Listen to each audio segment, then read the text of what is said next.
नमस्ते दोस्तों, आइए शुरू करते हैं हम अपने ऑब्जेक्टिव क्वेश्चंस के सीरीज को। हम लोग चैप्टर 6 तक जो है ऑब्जेक्टिव हम लोग कर चुके हैं। आज हमारा जो चैप्टर होगा वो होगा ए child is born.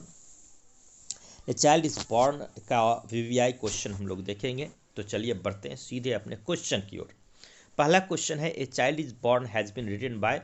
A child is born किसके द्वारा लिखा गया है? तो ऑप्शन देख लेते हैं, डॉक्टर जाकिर हुसैन, महात्मा गांधी, जर्मन ग्रियर या एंटन चेखव। तो आप लोगों को पता ही होगा कि इसका सही आंसर क्या होगा, जर्मन ग्रियर।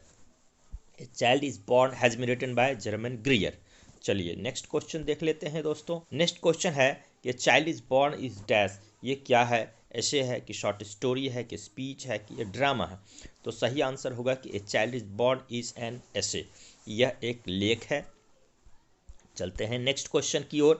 नेक्स्ट क्वेश्चन है कि Sylheti women go to their dash. Sylheti women go to their dash house to stay during the last stage of their pregnancy.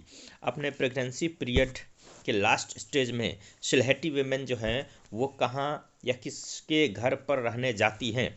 तो इसका ऑप्शन देख लेते हैं, हस्बैंड्स हाउस कि अंकल्स हाउस की मदर्स हाउस की फादर इन लॉज हाउस।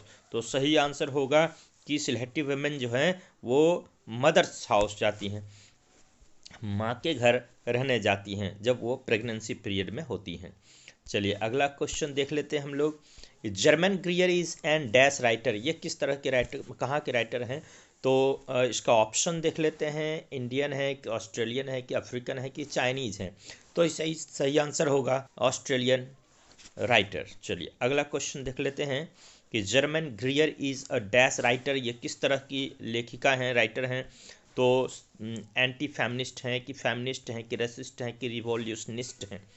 तो ये फेमिनिस्ट, स्त्रीवादी फेमिनिस्ट जो ये राइटर हैं, फेमिनिस्ट राइटर हैं। चलिए अगला क्वेश्चन देख लेते हैं।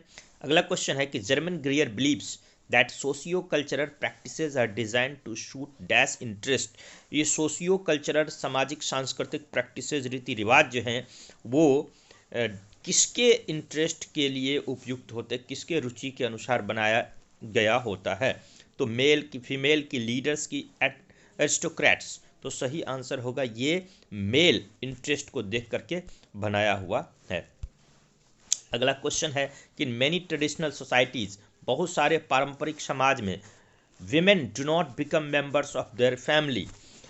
औरतें तब तक अपने परिवार का हिस्सा, सदस्य नहीं बन पाती हैं अनटिल दे हैव, जब तक वे क्या नहीं कर लेती हैं? तो चाइल्ड रियरिंग स्किल नहीं सीख लेते हैं, बच्चे के पालन पोषण की कला नहीं सीख लेते हैं, या फिर बॉर्न चाइल्ड, बच्चे को जन्म नहीं दे देती हैं, या फिर बिकम यंग, युवा नहीं हो पाती हैं, या गिवन डॉरी, या दहेज नहीं दे पाती। तो ये सारे ऑप्शन थे।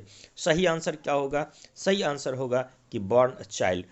ट्रेडिशनल सोसाइटीज़ में ऐसा होता है कि जब तक महिलाएं बच्चे को जन्म नहीं देती तब तक महिलाएं उस परिवार की सदस्य नहीं हो पाती हैं। चलिए अगला क्वेश्चन देख लेते हैं। In dash societies birth is always attended. किस सोसाइटी में बर्थ हमेशा अटेंडेड होता है? ये ट्रेडिशनल सोसाइटी में होता है कि नॉन टेक्नोक्रेटिक सोसाइटी में होता है कि टेक्नोक्रेटिक कि नन ऑफ दीज? तो सही आंसर होगा कि नॉन टेक्नोक्रेटिक सोसाइटी जो है उसमें बर्थ जो है हमेशा अटेंडेड होता है। चलिए नेक्स्ट क्वेश्चन देख लेते हैं। नेक्स्ट क्वेश्चन है कि for dash women the whole matter of pregnancy is one of the celebration. कहाँ की महिलाओं के लिए होल मैटर ऑफ प्रेगनेंसी, गर्भावस्था का जो पूरा मैटर होता है वो एक सेलिब्रेशन हो जाता है? कहाँ की महिलाएं के लिए? तो इंडियन के लिए कि सिलहटी के लिए कि अफ्रीकन के लिए कि श्रीलंकन के लिए? सही आंसर होगा सिलहटी वेमेन के लिए। सिलहटी वेमेन के लिए प्रेगनेंसी का सारा मैटर जो होता है वो क्या हो जाता है, एक सेलिब्रेशन हो जाता है। और नेक्स्ट क्वेश्चन है कि व्हाट इज रूपथोका। रूपथोका क्या है? रूपथोका स्वीट्स है कि फेरी टेल्स है कि सॉन्ग है कि ट्रेडिशनल डांस है? तो सही आंसर होगा कि रूपथोका एक फेरी टेल्स है। तो आज के लिए इतना ही, फिर मिलते हैं नेक्स्ट वीडियो में अगले चैप्टर को लेकर के। और अगर आपको वीडियो पसंद आया है तो लाइक करें, शेयर करें, और चैनल को अब तक सब्सक्राइब नहीं किए हैं तो सब्सक्राइब कर लें, क्योंकि इसी तरह का वीडियो हम आगे भी आपके सामने लाएंगे। चलिए मिलते हैं। ओके, चलिए मिलते हैं अगले वीडियो में।